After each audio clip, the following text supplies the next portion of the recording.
You're listening to KFWB News Talk 980.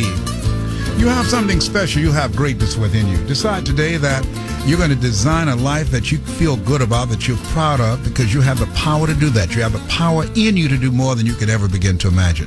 Thank you so much for joining us, and listen to us Monday through Friday from 2 o'clock until 4 o'clock, because when you listen to this program, it's different than any program you've ever heard on radio. Yes, it is. You feel good all over just listening to my voice. It alleviates stress. It make you laugh, make you feel good. People look at you in traffic and say, I wonder what he laughing about.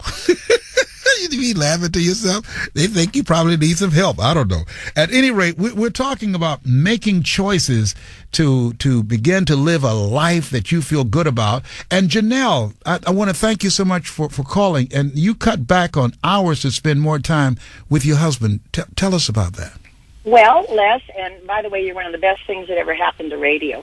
That's kind of you. I've been working basically 6 days a week. I've been on call as a massage therapist, a professional licensed one, not those other kind. Anyway, and I love my job. I love what I do. I get people who are in pain and have all kinds of problems, and I basically get them out of pain whenever possible and make them happy. And it's very rewarding, and I love it. I was working really long hours, and I have a great boss, great place and everything. And about a year ago, actually, in March, I started getting intense pain in my left shoulder and arm and so on. So long story short, an orthopedic surgeon asked me how much longer I was going to be doing this, and I said a couple of years, and she says, well, you can't be doing it at all because my arm and shoulder and neck and everything. And I left her office in tears, and I thought, well, this is a good wake-up call. And I got remarried last July to a wonderful man, and I had always wanted kids and grandkids, and he has those, and I was so truly blessed, and I thought, well, this is a wake-up call. I am going to cut back, and even though it has created, unfortunately, some problems for my loyal, dedicated clients, they've really been wonderful. I do make exceptions, but I have really cut down on my schedule so that I am available for my wonderful new husband and his family, and I really don't regret cutting back. It's I thought to myself, when else would I kill myself for a job? And the answer is no, I wouldn't. Absolutely. Let me ask you this. I'm curious, though. Yeah. Was your husband, your current husband, one of your clients? Yes, he was. That's when I met him. His youngest sister had a gift certificate by two of her daughters for a treatment by me. And she came in and apparently was impressed. And then she was at their parents' house, and he was complaining of his back, my new husband, and so she said, go see Janelle, and so he did, and said he liked it so much he was going to come back the day after Father's Day, and he did, and then he asked me out, and it's just been hot. And so he said he wanted you to lay hands on him for the rest of his life. I know. It's kind of funny because I really got to know him, of course, in more ways than one. So it really, but I mean, I don't go to work to meet people. That's I understand. Not the point. Yes. And it was the last thing I expected, but I had been praying for, a divorced or widowed man with kids and grandkids, and boy, the good Lord just really... He blessed you. Well, you sound like a wonderful person, so you deserve it. So after laying hands on him, he just looked at you when he was getting dressed and said, the Lord is my shepherd, I see what I want.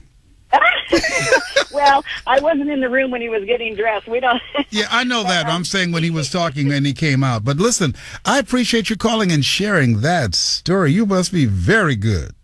Well, you're very kind, and may the Lord bless you and heal you in all ways that are necessary. Thank you. I receive that, and you as well, and may you all have many years of love and happiness together.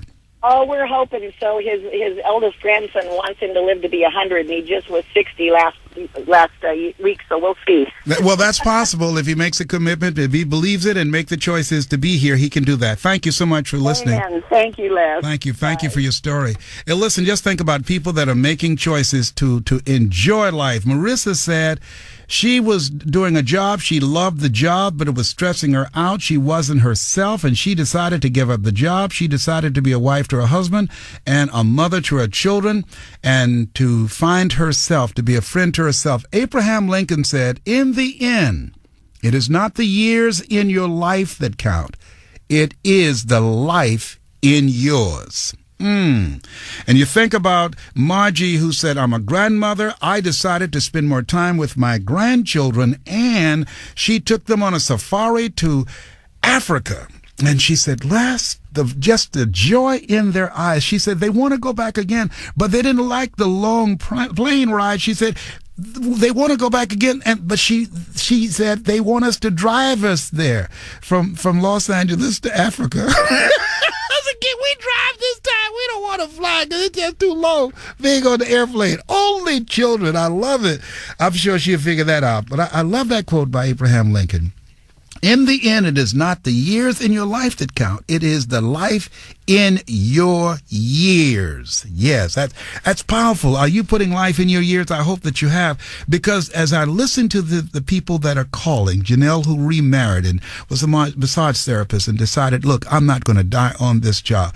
People are now making some critical choices about life because it's that time. You look at all the upheaval that's going on in the world. It's causing people to reflect and ask the question, what really does matter?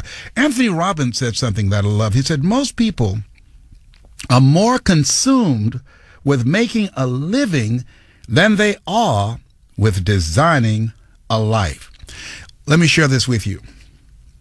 You have something special. You have the ability to do more than make a living. You were not born just to make a living.